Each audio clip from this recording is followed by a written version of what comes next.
நான் வணங்குகின்ற சூரிய பகவான் பத்திரிகை மற்றும் ஊடகத்துறையினருக்கு முதற்கண் வணக்கம்.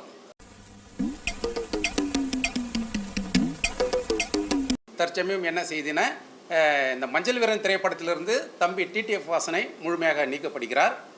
என்ன இது? அவருக்கு பதிலாக வேறு ஒருவர் கதாநாயகன் நடிக்க உள்ளார். அந்த புதிய கதாநாயகனையும் படத்தின் புதிய லுக்கையும் வருகின்ற அக்டோபர் மாதம் 15ஆம் தேதி பத்திரிகையாளர்களிடம் அறிமுகப்படுத்துகிறேன்.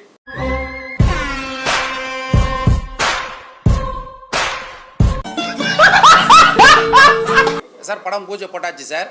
ஹீரோ போர்ஷனை தவிர மற்ற வில்லன் போர்ஷன்கள், ஹீரோட அம்மா போர்ஷன் எல்லாம் எடுக்கப்பட்டிருக்கு சார். ஹீரோ போர்ஷன் மட்டும் பேலன்ஸ் சார். பச்சை வாய் கூசாம 30% படமே முடிச்சாச்சு, இன்னும் ஹீரோ போர்ஷன் மட்டும் எடுக்கலன்னு சொல்றீங்களே. அது மட்டும் புதிய ஹீரோ செலக்ட் ஆன பிறகு அதை எடுத்து முடிச்சுனா படம் இமிடியேட்டா ரிலீஸ் சார். ஷூட்டிங்னு ஏதாவது ஒன்று நடத்துனீங்களா சார்?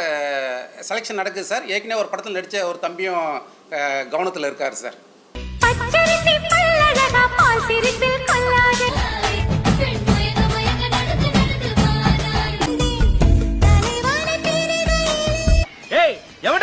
எங்கடா இருக்கா? நீயாடா தமிழே? சொல்றா. ஏய் நான் என்ன தமிழ் யாருன்னு தெரியணுமா? ஆமா.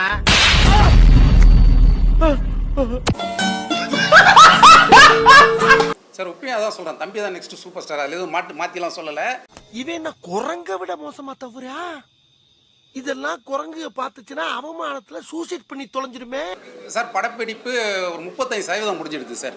பச்சை வாய் கூசாம 30% படமே முடிச்சாச்சு, இன்னும் ஹீரோ போர்ஷன் மட்டும் எடுக்கலன்னு சொல்றீங்களே. சார் அதான் 15ஆம் தேதி உங்களுக்கு வந்து படத்தோட நியூ லுக் வெளியிடுறேன். அதில் அதை ஃபுல்லாக வருது சார். நியூ லுக்கில் வராங்க சார் எல்லாருமே. இல்லை சார், நம்ம என்னன்னா இந்த படத்துக்காக கூட இருக்கணும்னு சொல்லி வாழணும்னு சொல்லி பார்க்குறோம். இது நம்ம கூட தான் இருக்கணும்னு நம்ம ஆசைப்படுறோம் சார்.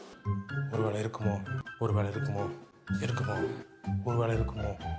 அதுதான் சார் காரணம். ஆமாம் சார், அதுதான் வர 15ஆம் தேதி நியூ லுக்கில் எல்லாத்தையும் நான் அப்டேட் பண்ணுறேன் சார். இதே டைல் தான் சார். என்னைக்கு இருந்தாலும் மஞ்சள் வீரன் தான் சார்.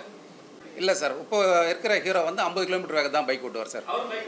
இல்லை சார், அவர்கிட்ட சைக்கிள் மட்டும் தான் சார். செலெக்ஷன் நடந்துட்டு இருக்கு புது ஹீரோ யாருன்னு சொல்லிட்டு. அதில் ஒரு தம்பியும் கொஞ்சம் ஃபஸ்ட்டு ப்ரிஃபரன்ஸ் வச்சிருக்கிறேன். அவர் நம்ம சொன்ன சொல்லுக்கு கேட்கக்கூடிய ஒரு தம்பி, கீழ்ச்ச கோட்டை தாண்ட மாட்டார். ஏற்கனவே ஒரு படம் நடிச்சிருக்கிறார், அவரும் ப்ரிஃபரன்ஸில் இருக்கார். மகிழ்ச்சிகள், நன்றிகள் சார்.